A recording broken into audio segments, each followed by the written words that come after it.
Hey guys, Coach Kuykendall here talking about some of the things we talked about our camp, our father-son, father-daughter camp.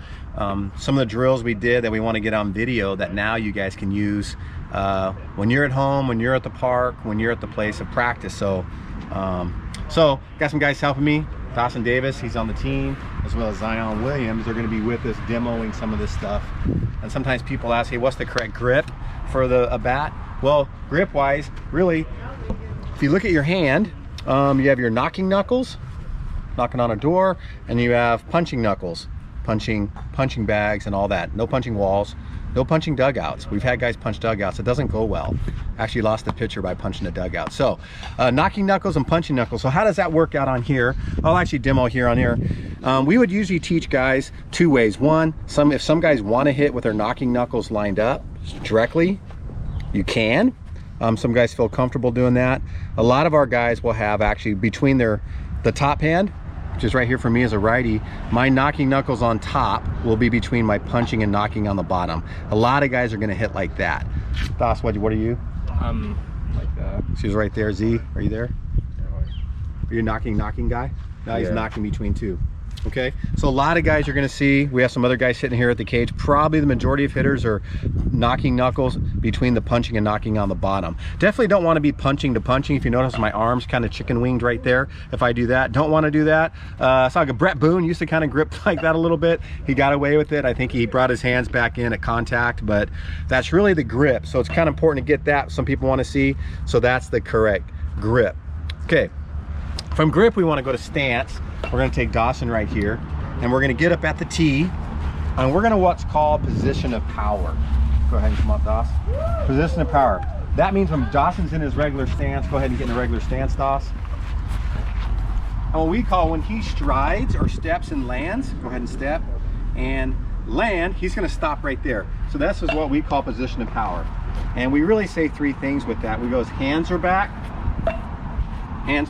weight's back, and shoulders are level. Hands back, weight back, shoulders level. We talked about that in camp. Hands back, weight back, shoulders level. When we say weight back, we're talking a guy's usually going to be about 60-40. Some guys might be 50-50, right in that range right there. But that's really what we call hands back. Also knob wise, look at the knob. We always say your hand, you know your hands are back if Dawson's in his good power position.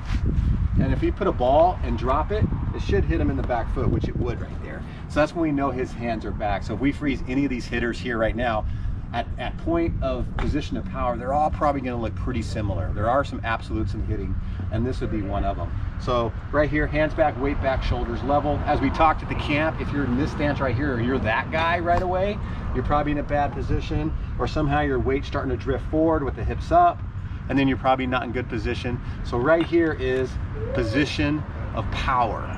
Position of power. So that's what we want to start with in the beginning. Okay? All right. Okay, now we're going to progress into some of the tee stuff that we do. So how wide is the plate? Someone asked. Plate 17 inches wide, right? 17 inches wide. A pitcher is really trying to get us out two ways. By location, side to side, up and down, right? Side to side. 1 inch here, all the way out to the 17th inch there. Sometimes most pitchers like to dance around that 18th inch, depends how much the umpire gives them. So side to side and up and down. This is why tee work is so crucial, is because these guys hitting in the cages here, they get in tee work and they're able to work on side, in, out, up and down. So we don't want to be that guy in the tee that always hits in the same thing. Cup high, waist high, belt high pitch, and that's the only thing you work on a tee. And we want to come in here and do some up, and we want to do some down, okay? So that's location. The pitcher's trying to get me out. One, location-wise. Two would be rhythm and timing. Pitcher's trying to throw my rhythm and timing off, and we'll get to that in a second. But location, rhythm, and timing, that's kind of the ingredients they're trying to use against us as hitters to get us out.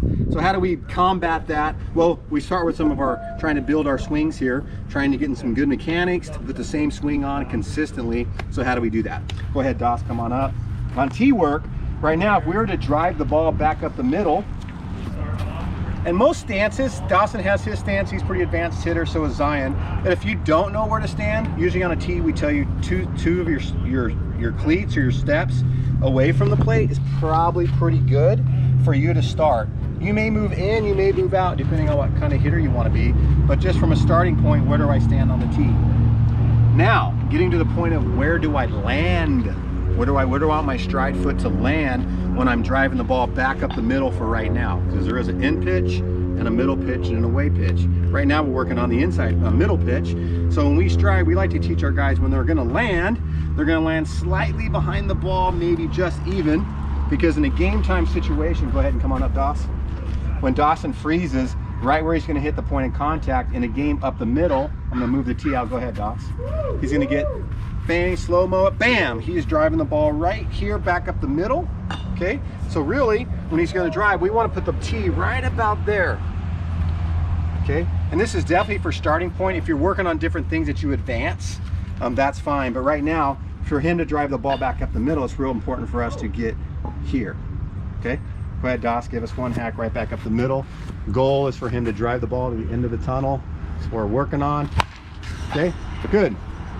Okay, now, young players, okay? Young players sometimes will get too far away from the plate, and we obviously saw that at the father-son camp, where you're too far away and you get what we call casting out, casting your hands out, which would be like this, right? I'm gonna come out and I'm gonna hit, and I'm gonna cast my hands here, which casting and fishing is good.